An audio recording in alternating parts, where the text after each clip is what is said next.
What is happiness, and why does it matter so much?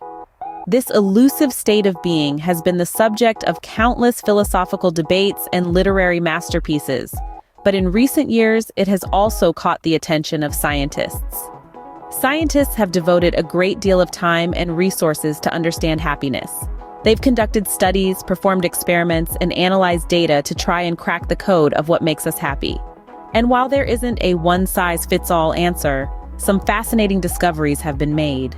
One study from the University of California, Berkeley, for instance, found a strong correlation between happiness and health.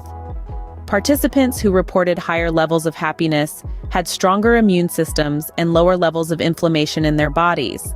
This suggests that happiness doesn't just feel good, it's good for our health too. Another study from the University of Illinois found that people who place a high value on wealth and status are less happy than those who value personal growth and community. It seems that chasing after material possessions and social status isn't as fulfilling as we might think. And then there's the famous Grant study conducted by Harvard University. Over the course of 75 years, researchers tracked the lives of 764 men, trying to determine what factors contribute most strongly to human happiness. They found that the single most important factor in our happiness is the quality of our relationships. But what about the role of genetics and environment in our happiness? A study from the University of Minnesota found that about 50% of our happiness is determined by our genes, while only about 10% is influenced by our life circumstances. The remaining 40%? That's within our control, influenced by our thoughts, actions, and attitudes. So what does all of this research tell us? It tells us that happiness is complex. It's influenced by our genes, our relationships, our values, and our attitudes. It tells us that wealth and status don't bring the happiness we might expect, and that happiness can have real, tangible benefits for our health.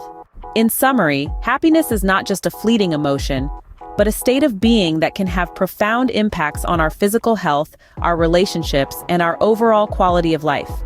It's not entirely within our control, but there is a significant portion that we can influence through our actions and attitudes. So perhaps the question isn't so much what is happiness, but how can we cultivate more of it in our lives? Because, as science is beginning to show us, happiness truly matters. Before we wrap up this enlightening journey into the world of happiness, let's inject a bit of fun into the mix. Here are some intriguing happiness facts that might just bring a smile to your face. Firstly, did you know that Denmark is often ranked as the happiest country in the world? The Danes certainly seem to have cracked the code to a happy life. Secondly, and this might not come as a surprise, but laughing does indeed increase your happiness levels. So don't shy away from that comedy special or those silly cat videos. And third, happiness is contagious. It spreads from person to person, much like a yawn in a sleepy classroom. So go ahead and spread your joy around, because happiness shared is happiness doubled. With that, we're reaching the end of our journey into the world of happiness. This is Junior Impossible, signing off and wishing you a joyful International Happiness Day. Remember, happiness is not just an emotion, but a journey, and every journey starts with a single step.